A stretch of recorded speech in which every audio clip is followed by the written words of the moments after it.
ఆంధ్రప్రదేశ్ రాష్ట్రానికి కేంద్రంలోని బీజేపీ ప్రభుత్వం హితోధికంగా సాయం చేస్తోందని బీజేపీ రాష్ట్ర కార్యదర్శి చిరంజీవి రెడ్డి అన్నారు. బుధవారం సాయంత్రం రాయదుర్గం పట్టణంలోని బీజేపీ కార్యాలయంలో నియోజకవర్గ ముఖ్య కార్యకర్తల సమావేశం నిర్వహించారు. ఈ సందర్భంగా ఆయన మాట్లాడుతూ విజయవాడ వరదలు వచ్చినప్పుడు మరుసటి రోజే కేంద్ర వ్యవసాయ శాఖ మంత్రి పర్యటించి వరద ప్రాంతాలలో ఆయన అనేక సహాయ కార్యక్రమాలకు కేంద్రం నుండి నిధులు విడుదలయ్యేలా చేశారన్నారు. పోలవరం నిర్మాణం, రాజధాని నిర్మాణం సహా రాష్ట్రానికి అన్ని విధాల సహాయ సహకారాలు కేంద్రం అందిస్తోందని తెలిపారు. 22 కోట్ల సభ్యత్వం బీజేపీ చేర్చే లక్ష్యంగా ప్రతి కార్యకర్త పనిచేస్తున్నట్లు తెలిపారు.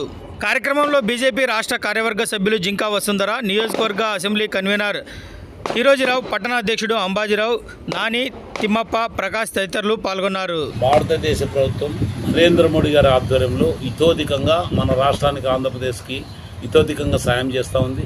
నిన్న మొన్న వరదలు వచ్చింది. ఇది సందర్భంలో ఉడక విజయవాడ ముంపుకు గురైతే ఉడక అక్కడికి ఇమ్మీడియట్గా మరుసటి రోజే వ్యవసాయ శాఖ మంత్రి శివరాజ్ సింగ్ చౌహాన్ గారు రావడము, అక్కడ వాళ్ళ కళ్ళారా చూడడము, వాళ్ళ బాధలన్నీ కూడా తెలిసి ఆయన ఆదుకుంటానని హామీ ఇవ్వడము. ఇందులో భాగంగానే ఆంధ్ర తెలంగాణ కలిసి 3,300 కోట్లు రిలీజ్ చేయడం జరిగింది. మళ్ళా ఉడక పోలవరానికి కూడా నిధులు ఇవ్వడం జరుగుతూ ఉంది. కేంద్ర ప్రభుత్వం ఈ రాష్ట్రానికి రాష్ట్ర రాజధాని నిర్మించుకోవడానికి 15,000 కోట్ల రూపాయలు సాయం చేసింది. ఈ సందర్భంగా తెలియజేస్తున్నాం.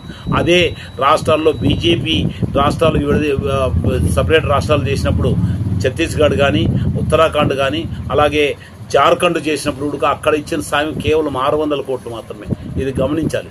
15,000 కోట్లు కేవలం ఆంధ్రప్రదేశ్కి మాత్రం ఇస్తే ఈరోజు భారతదేశంలో ఉన్న అన్ని ప్రభుత్వాల్లో ఉన్న వాళ్ళు కూడా ఏమంటున్నారంటే ఇది ఆంధ్ర బడ్జెట్ అని అంటున్నారు.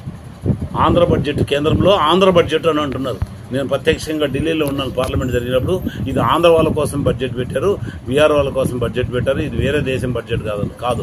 ఆంధ్రప్రదేశ్ చాలా నష్టపోయింది. అందుకే నరేంద్ర మోడీ గారు స్వయాన తెలుసుకొని ఈరోజు ఇంత డబ్బులు సాయం చేయడం జరుగుతుంది. అలాగే 45,000 కోట్ల రూపాయలతో ఈ యొక్క కారిడార్ నాగపూర్, హైదరాబాద్, బెంగళూరు గ్రీన్వే తయారు చేయడం జరుగుతూ ఉంది. హైవేస్ నిర్మాణం. అలాగే 49,000 కోట్ల రూపాయలతో ఈరోజు కేంద్రం యొక్క నిధులతోటి నేషనల్ హైవేస్ జరుగుతున్నాయి. అలాగే లాజిస్టిక్ పార్క్ కూడా అనంతపురానికి శాంక్షన్ చేయడం. రాష్ట్ర ప్రభుత్వం 150 ఎకరాలు భూమి ఇచ్చినట్లయితే ఈ సౌత్ ఇండియా లాజిస్టిక్ పార్క్ కూడా తయారు చేస్తామని నితిన్ గడ్కరీ గారు స్వయంగా నాతో చెప్పడం జరిగింది. మరి ఇప్పుడు ఇవన్నీ ఏవైతే మూలమడినాయో అవన్నీ ఉడక మేము సాయం చేస్తానికి కేంద్రం సిద్ధంగా ఉందని కేంద్రంలో ఉన్న పెద్దలంతా చెప్తున్నారు. ఇప్పుడు రాష్ట్ర ప్రభుత్వం బాధ్యత దాని భూసేకరణ కానీ ఇంకోటి కానీ దానికి సంబంధించినన్ని త్వరితగతం చేసేస్తే ఫండ్స్ ఇమ్మీడియట్గా రిలీజ్ చేసేదానికి బీజేపీ ప్రభుత్వం సిద్ధంగా ఉందని తెలియజేస్తుంది. Thanks for watching this video. ఈ వీడియో మీకు నచ్చినట్లయితే లైక్ చేయండి, షేర్ చేయండి, సబ్స్క్రైబ్ చేసుకోండి. మన రాయదుర్గం ఆర్డీజీ న్యూస్. మా లేటెస్ట్ న్యూస్ అప్డేట్స్ కోసం నోటిఫికేషన్లు రావడానికి బెల్ బటన్ని యాక్టివేషన్ చేసుకోండి.